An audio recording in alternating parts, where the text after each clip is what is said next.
No one should put this many hours into work.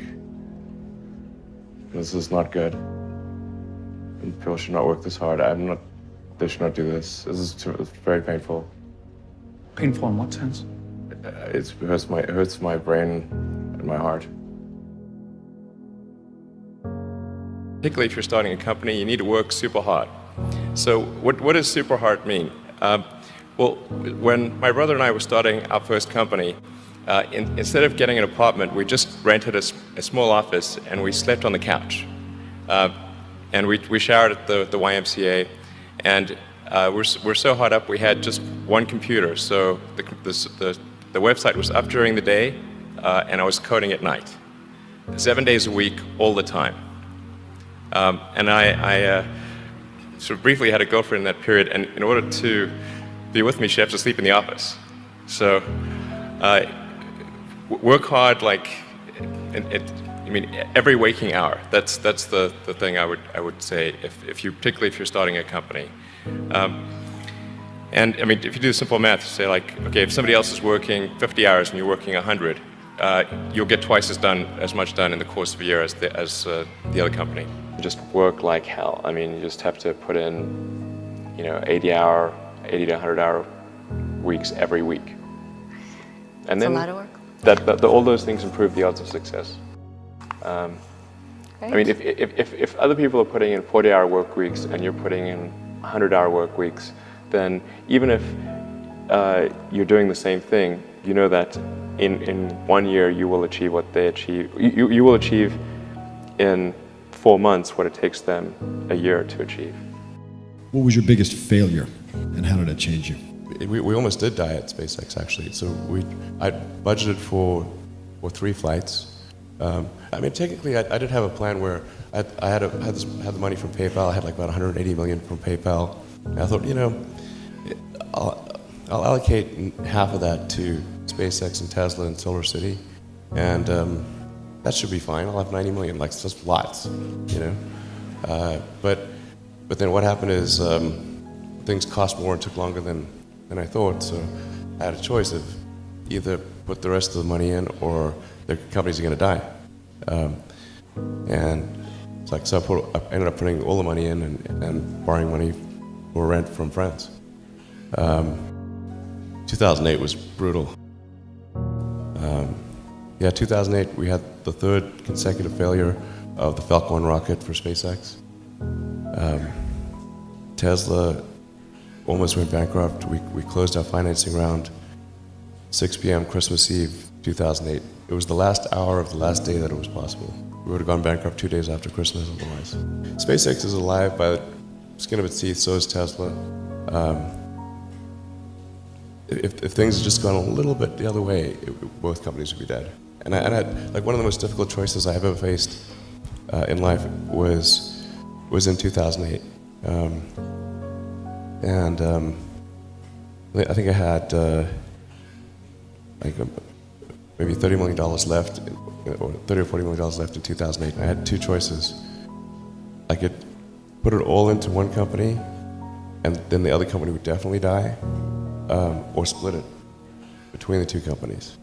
But if I split it between the 2 companies, then both might die. When you put your blood, sweat, and tears into creating something, or building something, it's like a child. And so it's like, which one am I going to let one starve to death? I couldn't bring myself to do it, so I split the money between the 2. Fortunately, thank goodness, they both came through. Tesla really faced a severe threat of death due to the Model 3 production ramp. Essentially, the company was bleeding money like crazy, and just if we didn't solve these problems in a very short period of time, we would die. And it was extremely difficult to solve them. How close to death did you come? Within single-digit weeks. 22 hours a day, or like how many hours? Just working, so 7 days a week, sleeping in the factory. I worked in the paint shop, general assembly, body shop. You ever worry about yourself imploding, like it's just too much? Absolutely. I think failure is bad. I don't think it's good. But if something's important enough, then you do it even though the risk of failure is high. Were you a little naive when you thought, I can easily build an electric car and a rocket? I didn't think it would be easy. Like I said, I thought they would probably fail. But you know, like creating a company is almost like having a child. So it's sort of like, how do you say your child should not have food? So once you have the company, you have to feed it and nurse it, and take care of it, even if it ruins you. Yeah.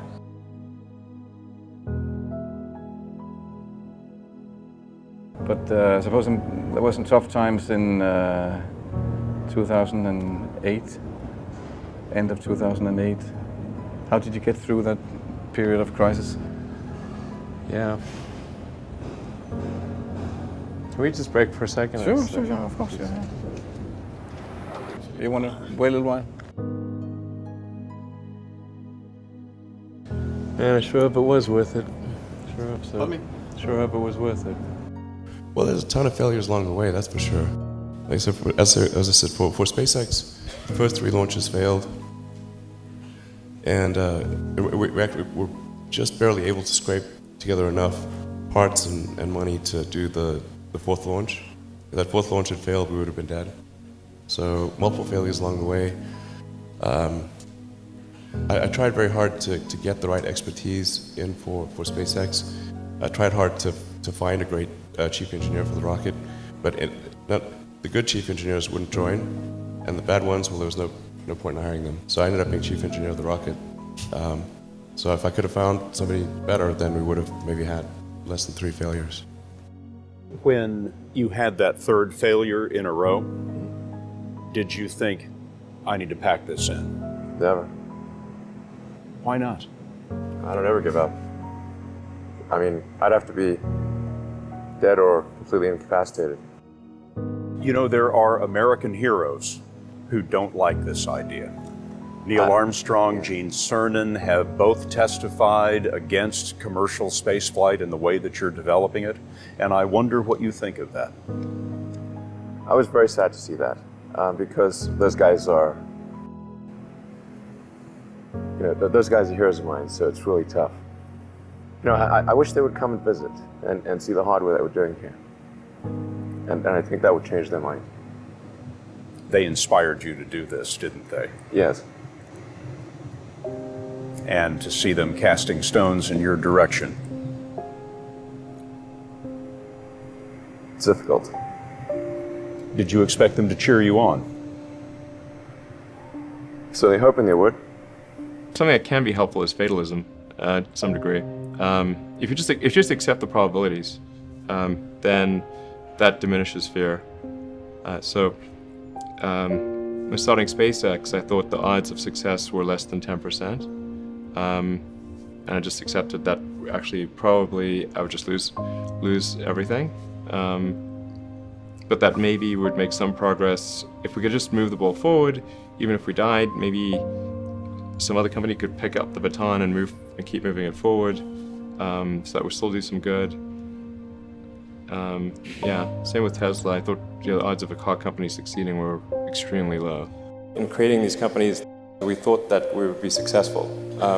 I thought that the most likely outcome was failure, but it was still worth doing, even though the odds of success were low. In fact, even for SpaceX, originally what I started doing was not creating a rocket company, but actually was going to do a small mission to Mars, which was just a philanthropic mission where we would send a small greenhouse with seeds and dehydrated gel, and would, upon landing, hydrate the gel, and you'd have this cool picture of green plants on a red background. And the public tends to respond to precedents and superlatives. So this would be the first life on Mars, furthest that life's ever traveled, and you'd have this great money shot of green plants on a red background. So, I thought that would get people's attention. So, but the expectation for that was no return. So I thought we wouldn't get any, just spend the money on that, and it wouldn't happen. If you're creating a company, or if you're joining a company, the most important thing is to attract great people. So either join a group that's amazing, that you really respect, or if if you're building a company, you've got to gather great people. I mean, all a company is a group of people that have gathered together to create a product or service. And so depending upon how talented and hardworking that group is, and the degree to which they are focused cohesively in a good direction, that will determine the success of the company. So do everything you can to gather great people if you're creating a company. Then I'd say focus on signal over noise. A lot of companies get confused. They spend money on things that don't actually make the product better. So, for example, at Tesla, we've never spent any money on advertising. We put all of the money into R&D and manufacturing and design to try to make the car as good as possible. And I think that's the way to go. So for any given company, just can keep thinking about, are these efforts that people are expending, are they resulting in a better product or service? And if they're not, stop those efforts. Starting a business, I'd say, number one is have a high pain threshold. That's it. There's a friend of mine who's got a good saying, which is that starting a company is like eating glass and staring into the abyss. Okay, that's generally what happens, because when you first start a company, there's lots of optimism and things are great, and then so happiness at first is high. Then you encounter all sorts of issues, and happiness will steadily decline, and then you'll go through a whole world of hurt. And then eventually, if you succeed, and in most cases you will not succeed, and Tesla almost didn't succeed, came very close to failure. Then if you succeed, then after a long time you will finally get back to happiness. You've got to make sure that whatever you're doing is a great product or service. It has to be really great. And I go back to what I was saying earlier, where if you're a new company, I mean, unless it's like some new industry or new market, that if it's an untapped market, or then you have more ability to, the standard is lower for your product or service. But if you're entering anything where there's an existing marketplace against large entrenched competitors, then your product or service needs to be much better than theirs. It can't be a little bit better, because then you put yourself in the shoes of the consumer, and they say, why would you buy it as a consumer? You're always going to buy the trusted brand unless there's a big difference. So a lot of times, entrepreneur will come up with something which is only slightly better. And it can't just be slightly better. It's got to be a lot better. A well thought out critique of whatever you're doing is as valuable as gold. And you should seek that from everyone you can, but particularly your friends. Usually your friends know what's wrong, but they don't want to tell you because they don't want to hurt you. It doesn't mean your friends are right, but very often they are right. And you at least want to listen very carefully to what they say. And to everyone, if you're looking for, basically, you should take the approach that you're wrong. That you, the entrepreneur, are wrong. Your goal is to be less wrong. Advice I'd give to people starting companies, to entrepreneurs in general, is really focus on making a product that your customers love. It's so rare that you can buy a product and you love the product when you bought it. There are very few things that fit into that category. And if you can come up with something like that, your business will be successful for sure. I think really an obsessive nature with respect to the quality of the product is very important. So being obsessive compulsive is a good thing in this context. Really liking what you do, whatever area that you get into. Given that even if you're the best, there's always a chance of failure. So I think it's important that you really like whatever you're doing. If you don't like it, life is too short. I'd say also if you like what you do, you think about it even when you're not working. I mean, it's something that your mind is drawn to, and if you don't like it, you just really can't make it work, I think. When I was young, I didn't really know what I was going to do when I got older. People kept asking me, but then eventually I thought that the idea of inventing things would be really cool. And the reason I thought that was because I read a quote from Arthur C. Clarke, which said that a sufficiently advanced technology is indistinguishable from magic, and that's really true. If you go back, say 300 years, the things that we take a sufficiently advanced technology is indistinguishable from magic, and that's really true. Being able to see over long distances, being able to communicate, having effectively with the internet in times past. In fact, I think it actually goes beyond that, because there are many things that we take for granted today that weren't even imagined in times past. They weren't even in the realm of magic. So it actually goes beyond that. So I thought, well, if I can do some of those things, basically if I can advance technology, then that's like magic, and that would be really cool. And I also had sort of a slight existential crisis, because I was trying to figure out what does it all mean? Like, what's the purpose of things? And I came to the conclusion that if we can advance the knowledge of the world, if we can do things that expand the scope and scale of consciousness, then we're better able to ask the right questions and become more enlightened, and that's really the only way forward. So I studied physics and business, because I figured in order to do a lot of these things, you need to know how the universe works, and you need to know how the economy works. And you also need to be able to bring a lot of people together to work with you to create something, because it's very difficult to do something as an individual if it's a significant technology. So I originally came out to California to try to figure out how to improve the energy density of electric vehicles, basically to try to figure out if there was an advanced capacitor that could serve as an alternative to batteries. And that was in '95, and that's also when the internet started to happen. And I thought, well, I can either pursue this technology where success may not be one of the possible outcomes, which is always tricky, or participate in the internet and be part of it. And I think maybe it's helpful to say one of the things that was important then in the creation of PayPal was kind of how it started, because initially the initial thought was with PayPal was to create an agglomeration of financial services, so to have one place where all of your financial services needs would be seamlessly integrated and work smoothly. And then we had like a little feature which was to do email payments. And whenever we'd show the system off to someone, we'd show the hard part, which was the agglomeration of financial services, which was quite difficult to put together. Nobody was interested. Then we'd show people email payments, which was actually quite easy, and everybody was interested.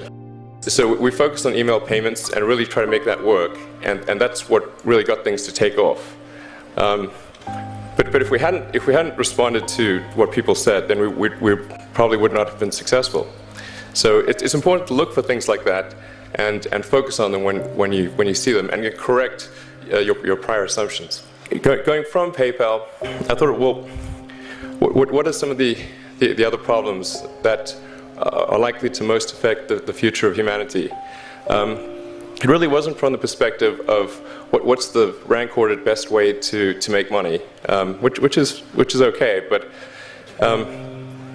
it was really what I think is going to most affect the future of humanity. So I think the biggest terrestrial problem we've got is sustainable energy, but the production and consumption of energy in a sustainable manner. If we don't solve that this century, we're in deep trouble.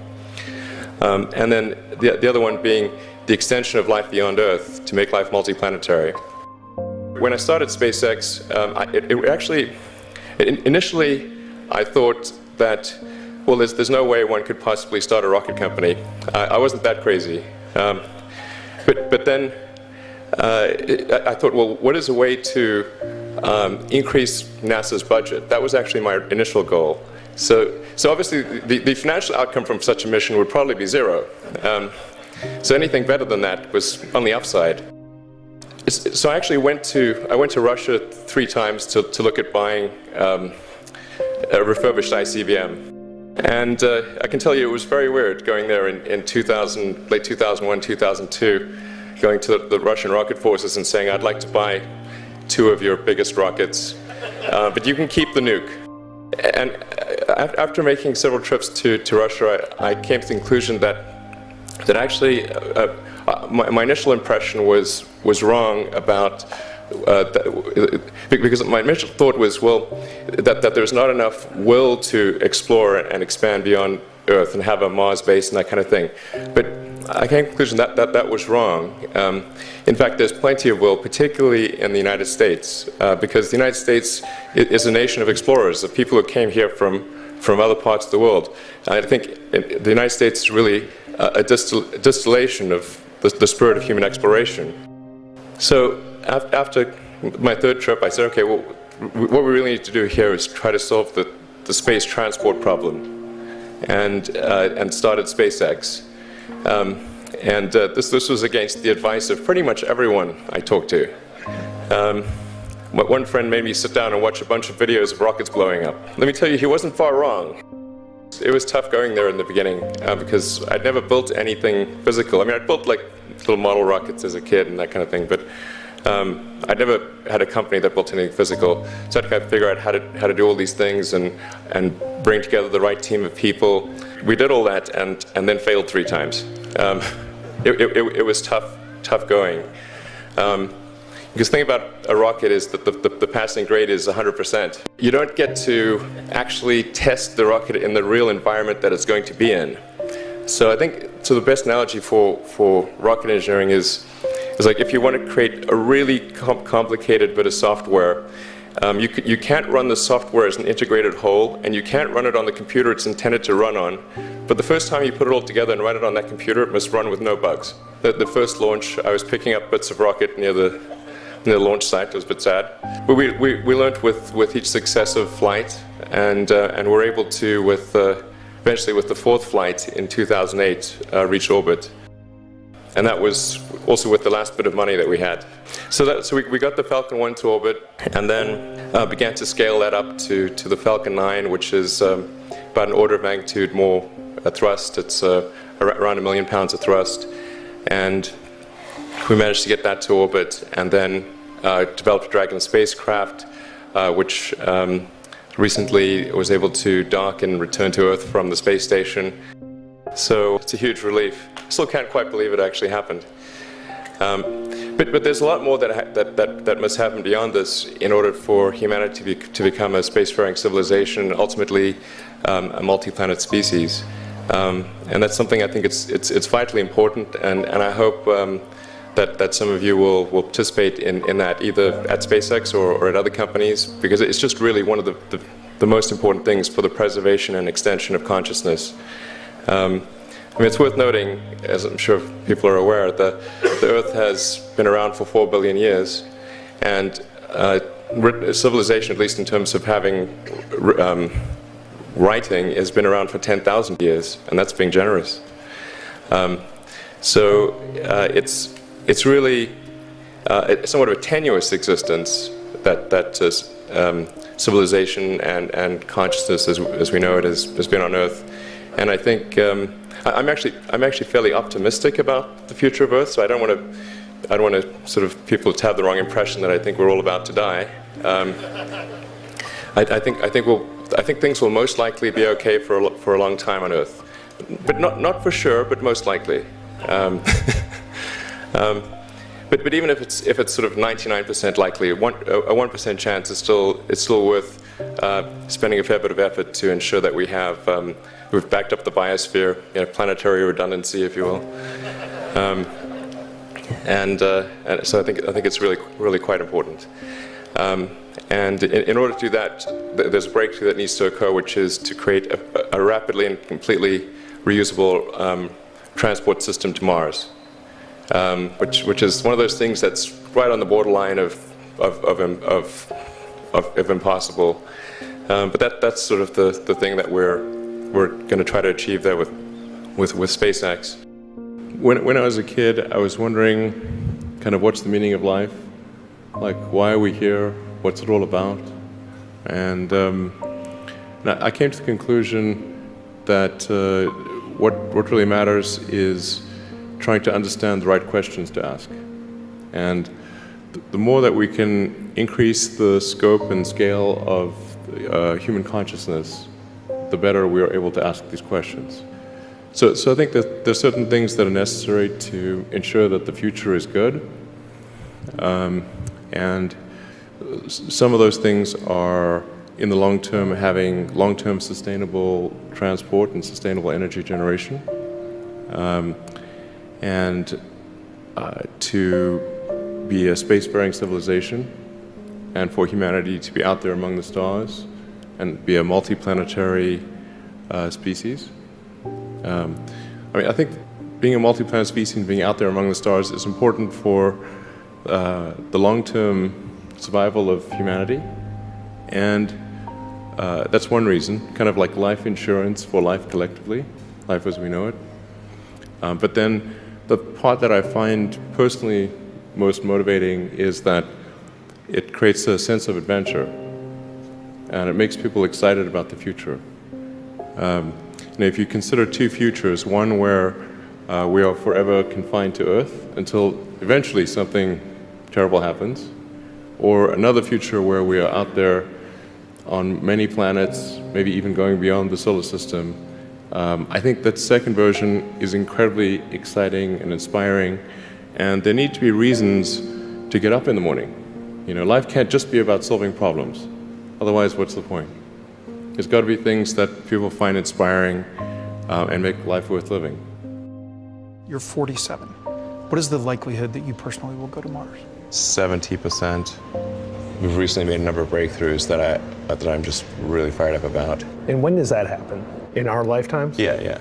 I'm talking about moving there. So it's like, if you can get the price per ticket maybe around $200,000. This could be an escape hatch for rich people. No, your probability of dying on Mars is much higher than Earth. Really, the ad for going to Mars would be like Shackleton's ad for going to the Antarctic. It's going to be hard. There's a good chance of death. Going in a little can through deep space. You might land successfully. Once you land successfully, there will be you'll be working non-stop to build the base. So there's not much time for leisure.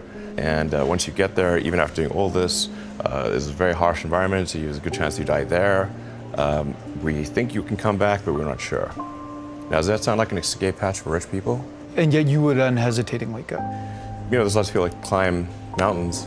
Why do they climb mountains? Because people die on Mount Everest all the time. They like doing it for the challenge.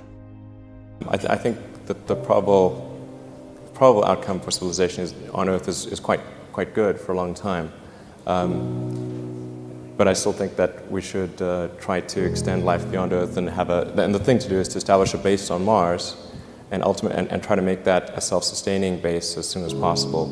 I don't expect that SpaceX is going to do that sort of single-handedly, but I think we're going to try to advance the technology of space travel to the point where we can at least send some number of people to Mars, which is not currently possible. On the Tesla front, the goal with Tesla was really to try to show that what electric cars can do, because people had the wrong impression. We had to change people's perception of an electric vehicle, because they used to think of it as something that was slow and ugly and had low range, kind of like a golf cart. So that's why we created the Tesla Roadster, to show that you can be fast, attractive, and long range. And it's amazing how even though you can show that something works on paper, and the calculations are very clear, until you actually have the physical object and they can drive it, it doesn't really sink in for people. And so that I think is something worth noting. If you're going to create a company, the first thing you should try to do is create a working prototype. Everything looks great on PowerPoint. you can make anything work on PowerPoint. But if you have an actual demonstration article, even if it's in primitive form, that's much more effective for convincing people. Now is the time to overrule this administration's pledge to mediocrity. Listen, Tesla's a sell. You don't want to own this stock. You shouldn't even rent the darn thing. Why? Because beyond the hype, there's just not much going on here. Tesla still has yet to turn a profit. That'll be a $1.5 billion company with no profit. Its most recent quarter actually lost more money than it did the year before, $1.5 billion, losing more money than the year before. This is a company with limited visibility. You put $90 billion, like 50 years worth of brakes into solar and wind, to Solyndra and Fisker and Tesla and Enter1. I mean, I had a friend who said you don't just pick the winners and losers, you pick the losers. Private enterprise will not ever lead a space frontier.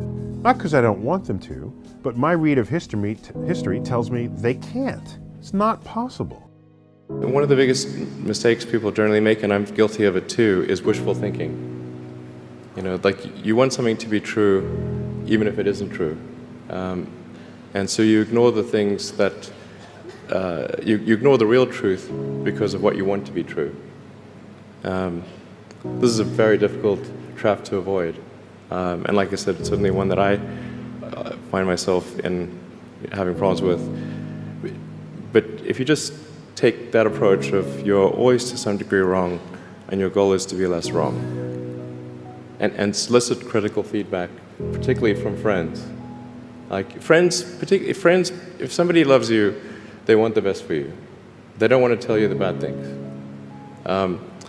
So you have to ask them, and say, really, I really do want to know.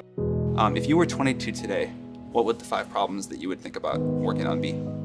Well, first of all, I think if somebody is doing something that is useful to the rest of society, I think that's a good thing. Like, it doesn't have to change the world. Like, if you're doing something that has high value to people, and frankly, even if it's something, if it's like just a little game or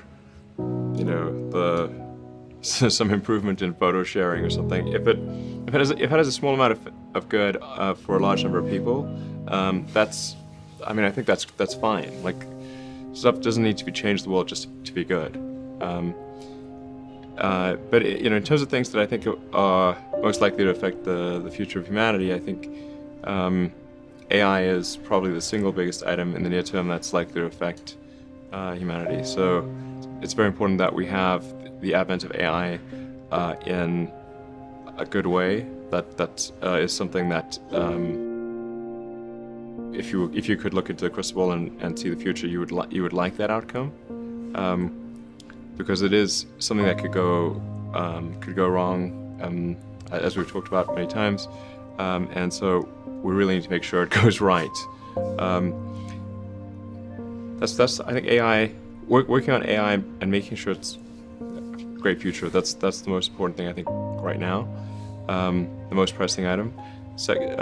Then obviously anything to do with genetics, if you can actually solve genetic diseases, if you can prevent dementia or Alzheimer's or something like that, with genetic reprogramming, that would be wonderful. So I think this genetics, it might be the sort of second most important item. I think having a high bandwidth interface to the brain, like we're currently bandwidth limited. We have a digital tertiary self in the form of our email capabilities, our computers, phones, applications. We're effectively superhuman, but we're extremely bandwidth constrained in that interface between the cortex and your sort of that tertiary digital form of yourself, and helping solve that bandwidth constraint would be, I think, very important for the future as well. What have you done, or what did you do when you were younger that you think sort of set you up to have a big impact? Well, I think first of all I should say that I did not expect to be involved in all these things. So the 5 things that I thought about at the time in college, so quite a long time ago, 25 years ago. Making life multiplanetary, accelerating the transition to sustainable energy, the internet, broadly speaking, and then genetics and AI. I think I didn't expect to be involved in all of those things. I actually, at the time in college, I sort of thought helping with electrification of cars was how I would start out, and that's actually what I worked on as an intern, was advanced ultracapacitors to see if they would be a breakthrough relative to batteries for energy storage in cars. And then when I came out to go to Stanford, that's what I was going to be doing my grad studies on, was working on advanced energy storage technologies for electric cars. And then I put that on hold to start an internet company in '95, because there does seem to be like a time for particular technologies when they're at a steep point in the inflection curve, and I didn't want to, do a PhD at Stanford and watch it all happen, and I wasn't entirely certain that the technology I'd be working on would actually succeed. Like you can get a doctorate on many things that ultimately do not have a practical bearing on the world. And I wanted to, I really was just trying to be useful. That's the optimization. It's like, what can I do that would actually be useful? How should someone figure out how they can be most useful? Whatever this thing is that you're trying to create, what would be the utility delta compared to the current state of the art times how many people it would affect?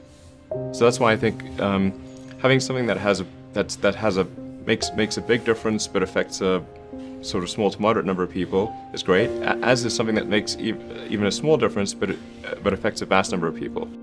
When you're trying to estimate probability of success, so you say this thing will be really useful, good area under the curve, I guess to use the example of SpaceX. Mm-hmm. When you made the go decision that you were actually going to do that, this was kind of a very crazy thing at the time. Very crazy, very for sure. Crazy. Yeah, people are not shy about saying that. But I kind of agree. I agreed with them that it was quite crazy.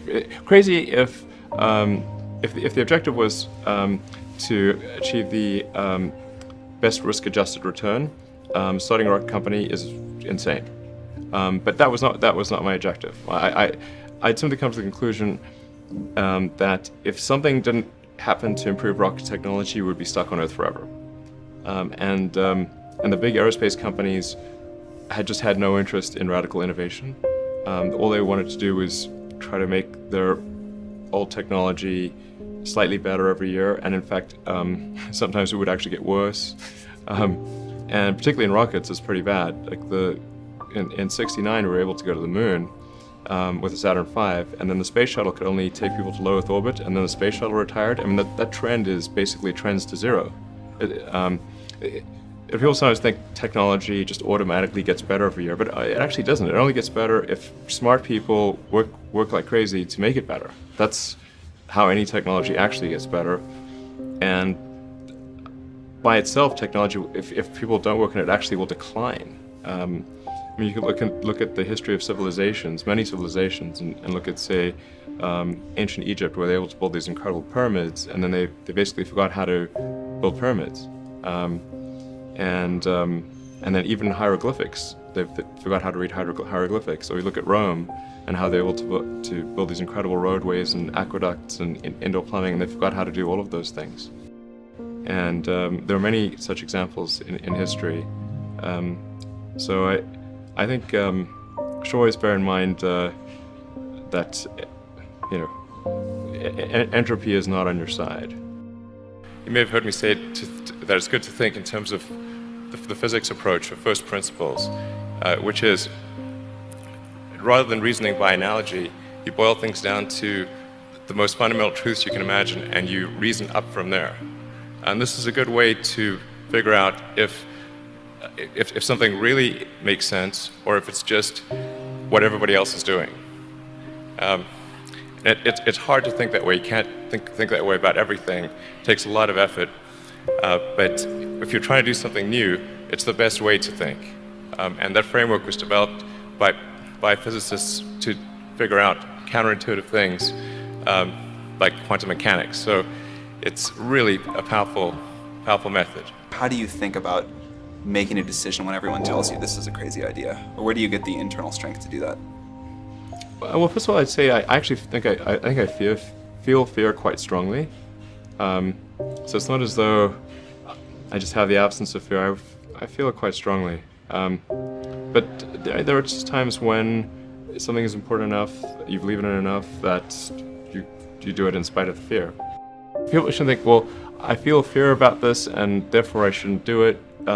It's normal to feel fear. Like there'd have to be something mentally wrong if you didn't feel fear. If you have an advice to the young people globally who want to be like Elon Musk, what's your advice to them? I think that probably they shouldn't want to be. You? I think it sounds better than it is. Okay. Yeah, it's not as much fun being me as you'd think. I don't know. You don't think so? No. It could be worse for sure, but it's. I'm not sure I'm not sure I want to be me. So when everybody leaves, it's just Elon sitting at home, brushing his teeth, just a bunch of ideas bouncing around your head. When did you realize that that's not the case with most people? I think when I was, 5 or 6 or something. I thought I was insane. It was just strange. Because it was clear that other people did not, their mind wasn't exploding with ideas. It was like, that's strange. I don't think you'd necessarily want to be me. People would like it that much. It's very hard to turn it off. It's like a never-ending explosion. All the time. What do you think the odds of the Mars colony are at this point, today? Well, oddly enough, I actually think they're pretty good. At this point, I am certain there is a way. I'm certain that success is one of the possible outcomes for establishing a self-sustaining Mars colony, in fact, a growing Mars colony. I'm certain that that is possible, whereas until maybe a few years ago, I was not sure that success was even one of the possible outcomes. Some meaningful number of people going to Mars, I think this is potentially something that can be accomplished in about 10 years, maybe sooner, maybe 9 years. I need to make sure that SpaceX doesn't die between now and then, and that I don't die, or if I do die, that someone takes over who will continue that. You shouldn't go on the first launch. Yeah, exactly. The best of the available alternatives that I can come up with, and maybe somebody else can come up with a better approach or better outcome, is that we achieve democratization of AI technology, meaning that no one company or small set of individuals has control over advanced AI technology. I think that's very dangerous. It could also get stolen by somebody bad, like some evil dictator of a country could send their intelligence agency to go steal it and gain control. It just becomes a very unstable situation, I think, if you've got any incredibly powerful AI. You just don't know who's going to control that. So it's not as though I think that the risk is that the AI would develop a will of its own right off the bat. I think it's more the concern is that someone may use it in a way that is bad, and even if they weren't going to use it in a way that's bad, that somebody could take it from them and use it in a way that's bad. That I think is quite a big danger. So I think we must have democratization of AI technology and make it widely available. And that's the reason that obviously the rest of the team created OpenAI was to help with the help spread out AI technology so it doesn't get concentrated in the hands of a few.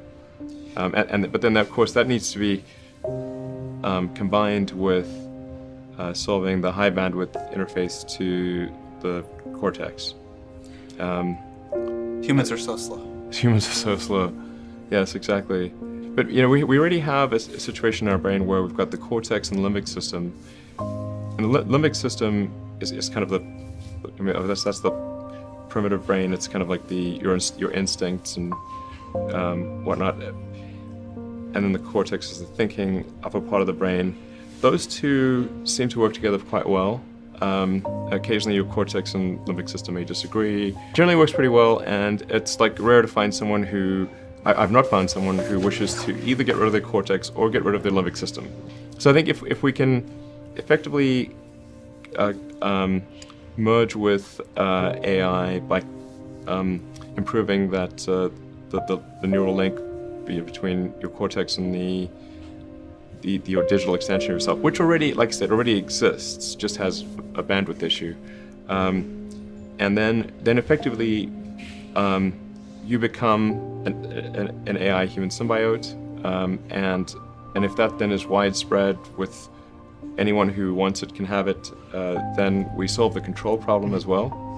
We don't have to worry about some sort of evil dictator AI, because kind of we are the AI collectively.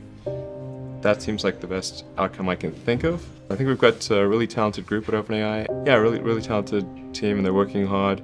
OpenAI is structured as, say, a 501c3 nonprofit, but many nonprofits do not have a sense of urgency. It's fine; they don't have to have a sense of urgency, but OpenAI does. Because I think people really believe in the mission. I think it's important, and it's about minimizing the risk of existential harm in the future. And so I think it's going well. I'm pretty impressed with what people are doing and the talent level. And obviously we're always looking for great people to join. When I interview somebody, I really just ask them to tell me the story of their career and what are some of the tougher problems that they dealt with, how they dealt with those, and how they made decisions at key transition points. And usually that's enough for me to get a very good gut feel about someone. And what I'm really looking for is evidence of exceptional ability. So did they face really difficult problems and overcome them? And then of course you want to make sure that if there was some significant accomplishment, were they really responsible, or was somebody else more responsible? And usually the person who's had to struggle with the problem, they really understand it, and they don't forget, if it was very difficult. So you can ask them very detailed questions about it, and they'll know the answer. Okay. Whereas the person who was not truly responsible for that accomplishment will not know the details. There's no need even to have a college degree at all, or even high school. I mean, if somebody graduated from a great university, that may be an indication that they will be capable of great things, but it's not necessarily the case. If you look at, say, people like Bill Gates or Larry Ellison, Steve Jobs, these guys didn't graduate from college. But if you had a chance to hire them, of course, that would be a good idea. So, just looking just for evidence of exceptional ability. And if there's a track record of exceptional achievement, then it's likely that will continue into the future. What sort of things do you look for in people or in processes that make the workforce better? Well, I think the massive thing that can be done is to make sure your incentive structure is such that innovation is rewarded and lack of innovation is punished. So you've got to be a carrot and a stick. So if somebody is innovating and making good progress, then they should be promoted sooner. And if somebody is completely failing to innovate, not every role requires innovation, but if they're in a role where innovation should be happening and it's not happening, then they should either not be promoted or exited. And let me tell you, you'll get promoted, you'll get innovation real fast. Does that carrot and stick approach help, do you think, people be more risk averse or less risk averse? When trying different things, you've got to have some acceptance of failure. Failure must be an option. If failure is not an option, it's going to result in extremely conservative choices, and you may get something even worse than lack of innovation. Things may go backwards. What you really want is, you want reward and punishment to be proportionate to the actions that you seek. So if what you're seeking is innovation, then you should reward success in innovation, and only there should be minor consequences for trying and failing. There should be minor. With significant rewards for trying and succeeding, minor consequences for trying and not succeeding, and major negative consequences for not trying. If you have that incentive structure, you will get innovation like you can't believe. The purpose of Neuralink, like what's our goal? Our goal is to solve important spine and brain problems with a seamlessly implanted device. So you want to have a device that you can basically put in your head and feel and look totally normal, but it solves some important problem in your brain or spine. So going into the Neuralink architecture, what we've done over the past year is dramatically simplify the device. So we about a year ago, we had a device which had multiple parts, including a piece that had to sort of sit behind your ear, and it was complex, and you wouldn't still look totally normal. You'd have a thing behind your ear. So we've simplified this to simply something that is about the size of a large coin, and it goes in your skull, replaces a piece of skull, and the wires then connect within a few centimeters or about an inch away from the device. And this is sort of what it looks like. This is our little device. I mean, frankly, to sort of simplify this, what we're, I mean, it's more complicated than this, but it's, in a lot of ways, it's kind of like a Fitbit in your skull with tiny wires. Our current prototype, version 0.9, has about 1,000 channels, so that's about 100 times better than the next best consumer device that's available. And it's a 23 millimeters by 8 millimeters. It actually fits quite nicely in your skull because your skull is about 10 millimeters thick. So it fits, it goes flush with your skull, it's invisible, and all you can see afterwards is that there's a tiny scar. And if it's under your hair, you can't see it at all. In fact, I could have a Neuralink right now, and you wouldn't know.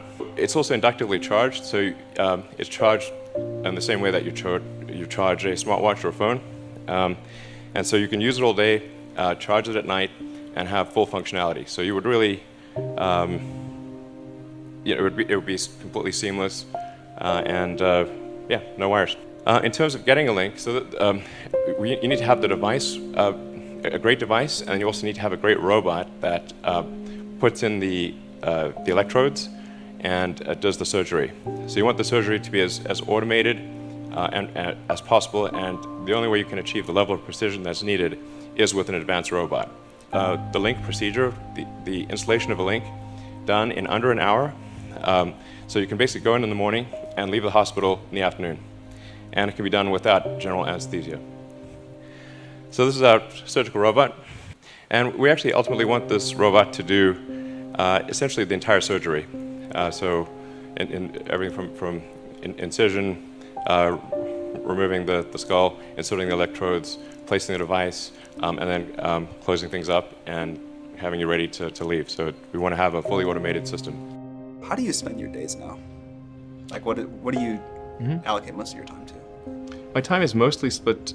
Well, it's split between SpaceX and Tesla, and of course I try to spend it's a part of every week at OpenAI. So I spend basically half a day at OpenAI most weeks, and then I have some OpenAI stuff that happens during the week. I think a lot of people think I must spend a lot of time with media or on businessy things, but actually almost all my time, like 80% of it is spent on engineering and design. So it's developing next generation product. That's 80% of it. I think a lot of people think I'm kind of a business person or something, which is fine. Like, business is fine, but but really it's, it's like at SpaceX, Gwynne Shotwell is Chief Operating Officer. She kind of manages legal, finance, sales, and kind of general business activity. And then my time is almost entirely with the engineering team, working on improving the Falcon 9 and the Dragon spacecraft and developing the Mars colonial architecture. And then at Tesla, it's working on the Model 3 and some in the design studio, typically half a day a week, dealing with aesthetics and look and feel things, and then most of the rest of the week is just going through engineering of the car itself, as well as engineering of the factory. Because the biggest epiphany I've had is that what really matters is the machine that builds the machine, the factory, and that is at least 2 orders of magnitude harder than the vehicle itself. What are the scenarios that scare you most? Humanity really has not evolved to think of existential threats in general. We've evolved to think about things that are very close to us, near term, to be upset with other humans, and not to really to think about things that could destroy humanity as a whole. But then in recent decades, just really in the last century, we had nuclear bombs, which could potentially destroy civilization, obviously. We have AI, which could destroy civilization. We have global warming, which could destroy civilization, or at least severely disrupt civilization. Excuse me, how could AI destroy civilization? You know, it would be something the same way that humans destroyed the habitat of primates.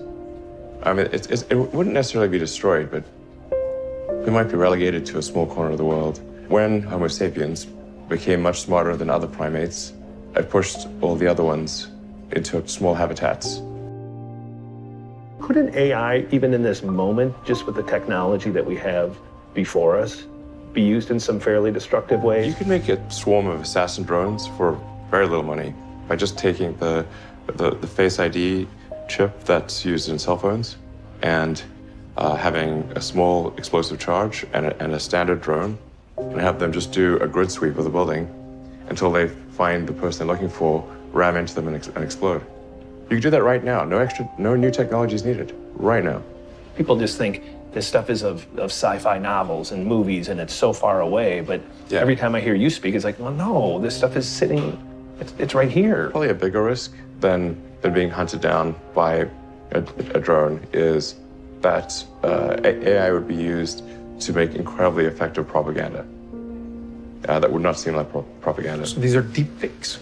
Yeah, influence the direction of society, influence elections. Artificial intelligence just hones the message, looks at the feedback, makes this message slightly better. Within milliseconds, it can adapt its message and shift and react to news. And there's so many social media accounts out there that are not people.